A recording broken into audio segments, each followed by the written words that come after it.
assign to draw Lewis structure. Lewis structure. ठीक है. Less is the charge, more will be stability. More will be stability of molecule. ठीक. Negative charge on more electronegative atom. More electronegative atom increases stability.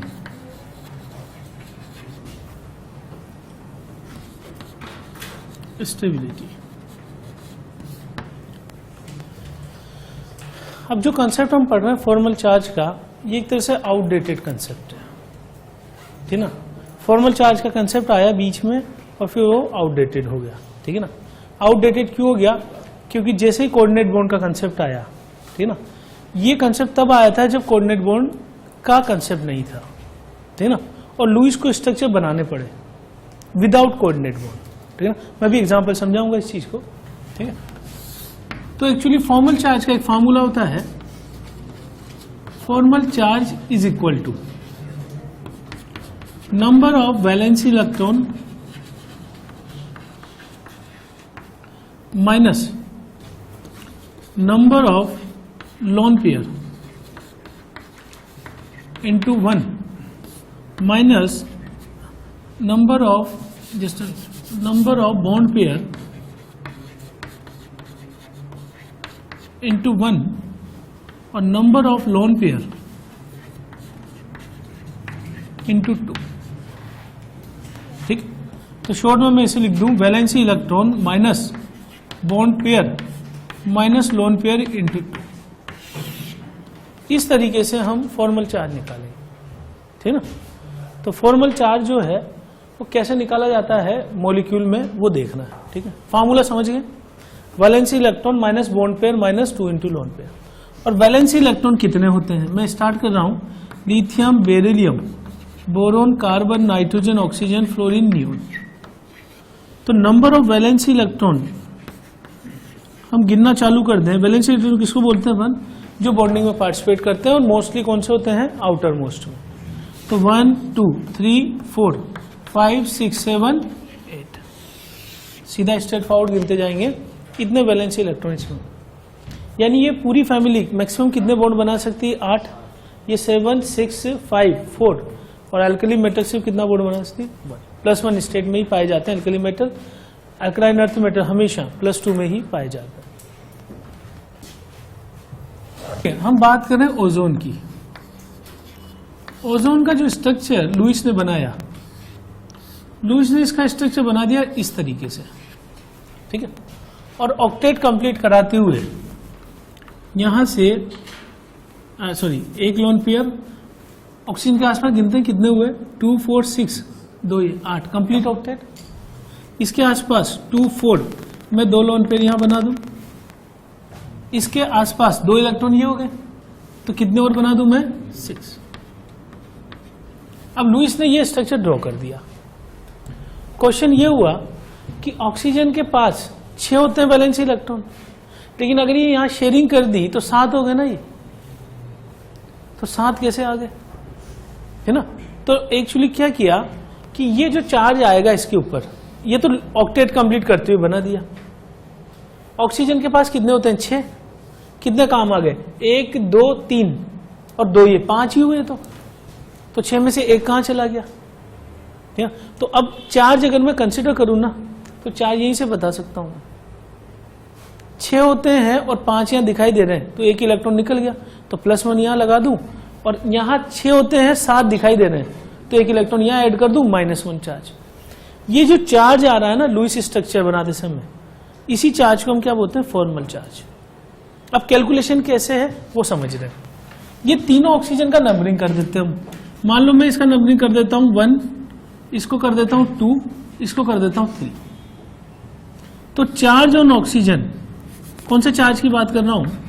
Formal charge on oxygen atom. ठीक, सबसे पहले first atom पर count कर रहा हूं। Valency electron कितने होते हैं ऑक्सीजन के पास? 6। मैं इसकी बात कर रहा हूं 6 माइनस, फार्मूला क्या है? 6 minus bond pair minus 2 into lone pair. Bond pair कितने दिखाई दे रहे हैं इसके साथ? 2। ठीक है, तो 6 माइनस 2 माइनस लोन पेयर कितने दिखाई दे रहे हैं यहां? 2। तो 2 इंटू कितना चार्ज आ गया? 0। सही है। सेकेंड वाले पे देखते हैं अपन, सेकेंड वाला कौन सा है? ये वाला। वैलेंसी शेल में कितने इलेक्ट्रॉन ऑक्सीजन में? 6 माइनस इसके आसपास बॉन्ड पेयर कितने दिखाई दे रहे हैं? 3। 1 2 3 3 माइनस लोन पेयर एक ही है, तो 1 लोन पेयर इंटू 2 बराबर कितना आ गया? प्लस। इधर आते हैं थर्ड में। थर्ड में आप देखना आसपास कि वैलेंसी शेल में 6 माइनस बॉन्ड पेयर कितने दिखाई दे रहे हैं? 1 minus lone pair 3 into 2 charge क्या आ गया? माइनस। तो फिर चार्ज पता लग गया, तो मैं चार्ज यहां पे लगा दूं। कैसे लगाऊं? ओ डबल बॉन्ड ओ मैंने ऐसे बनाया था, यहां माइनस चार्ज, यहां प्लस चार्ज। अब सेटिस्फाई हो गया ना ये? अगर ऑक्सीजन पे एक -1 चार्ज आ गया तो 6 और 1 कितने हो गए? 7। 7 वाले को कितने इलेक्ट्रॉन की आवश्यकता है? 1। तो बॉन्ड कौन सा बनाएगा? सिंगल। इसके आसपास गिनूं मैं तो एक लोन पेयर तो यहां है ही ना ऑलरेडी, तो इसके आसपास गिनूं तो कितने हो गए? 2 4 6 और 2 ये 8। अब 8 कैसे हुए? क्योंकि 1 2 3 तो यहां काम ले लिए इसने, 2 यहां बचे हुए 5। वैलेंसी शेल में कितने थे? 6 में से 1 निकाल दिया हमने, बचे 5। तो बेसिकली ये कंसेप्ट आउटडेटेड कंसेप्ट है। लुईस ने कोऑर्डिनेट बॉन्ड की डिस्कवरी नहीं हुई थी उस समय तक, तो कोऑर्डिनेट बॉन्ड पता नहीं था, तो इसलिए ये स्ट्रक्चर बनाया। बाद में जब कोऑर्डिनेट बॉन्ड पता चल गया तो फिर ये मान लिया कि 2 इलेक्ट्रॉन ये ऑक्सीजन इसको दे देगा और कोऑर्डिनेट बॉन्ड बना लेगा। अब उसको देखते हैं अपन। वाज डिस्कवर्ड, ठीक है, कोऑर्डिनेट बॉन्ड वाज डिस्कवर्ड।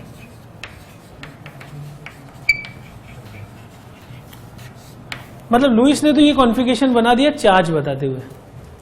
जब कोऑर्डिनेट बॉन्ड का कंसेप्ट आया तो कोऑर्डिनेट बॉन्ड ने ये बताया कि ये ऑक्टेट कंप्लीट दोनों का, इस ऑक्सीजन ने लोन पेयर इसके साथ शेयर कर दिया। ये पढ़ चुके हैं अपन।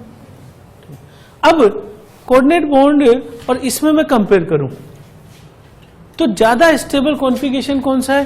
ये वाला, क्योंकि इसमें कोई चार्ज नहीं है। अगर चार्ज बढ़ता जाएगा मॉलिक्यूल पे तो उसकी स्टेबिलिटी कम होती जाएगी। तो एडवांटेज क्या हुआ कोऑर्डिनेट बॉन्ड के कंसेप्ट आने से कि मॉलिक्यूल पे पहले चार्ज दिखाना पड़ रहा था लुईस को, वरना तो वो ऑक्टेट कंप्लीट करवा ही नहीं पाता किसी तरीके से।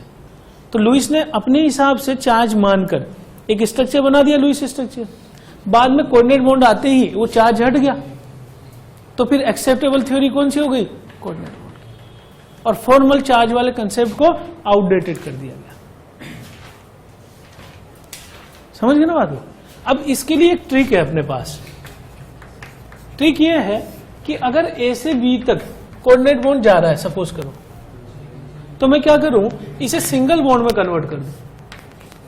और सिंगल बॉन्ड में कैसे कन्वर्ट करूं कि एरो जिस डायरेक्शन में है वहां -1 चार्ज लगा दूं और जहां पर जिधर से जा रहा है वहां +1 चार्ज।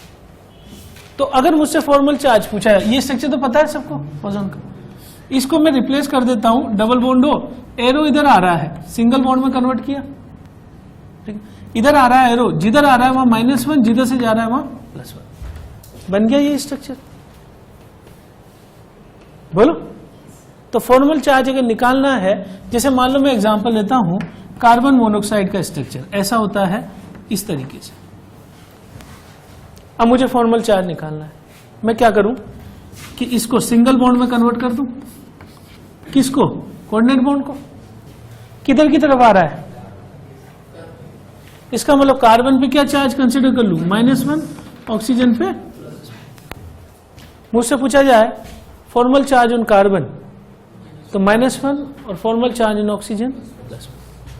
अब मान लो लुईस ने कैसे बनाया होगा इसको, लुईस ने क्या किया होगा, ट्रिपल बॉन्ड बना दिया यहाँ पे, ठीक है ना। इसके आसपास 2 इलेक्ट्रॉन और इसके आसपास 2 4 6, यहां भी 2 इलेक्ट्रॉन कर दिए। ऑक्टेट दोनों का कंप्लीट दिखाई दे रहा है। लुईस ने ऐसे ड्रॉ कर दिया, लेकिन फिर लुईस से ये पूछा ना कि ऑक्सीजन के पास तो 6 होते हैं, आप कितने दिखा रहे हो, 1 2 3 4 5, 6 में से 5 ही काम आए तो 1 इलेक्ट्रॉन कहां चला गया। तो लुईस ने क्या किया, फॉर्मल चार्ज निकाल लिया इनका।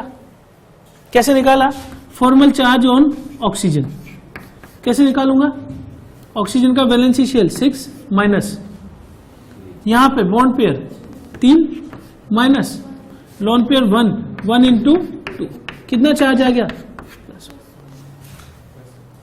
और उसके बाद फॉर्मल चार्ज ऑन कार्बन निकालना है, कार्बन के वैलेंसी शेल में 4 minus bond pair 3 minus lone pair 1 into 2, कितना चार्ज आ गया। तो लुईस ने फिर इसको कैसे एक्सप्लेन कर दिया, इसने बोला कि यहां चार्ज +1 और यहां चार्ज -। हो गया सेटिस्फाई। ऑक्सीजन के पास कितने थे, 6, 1 चला गया, 5 ही रह गए, तो 5 में से 3 यहां काम आ गए, 1 लोन पेयर इधर बना दो। कार्बन के पास कितने थे, 4, 1 आ गया एक्स्ट्रा, 5 हो गए, 5 में से 3 यहां काम आ गए, 1 लोन पेयर यहां।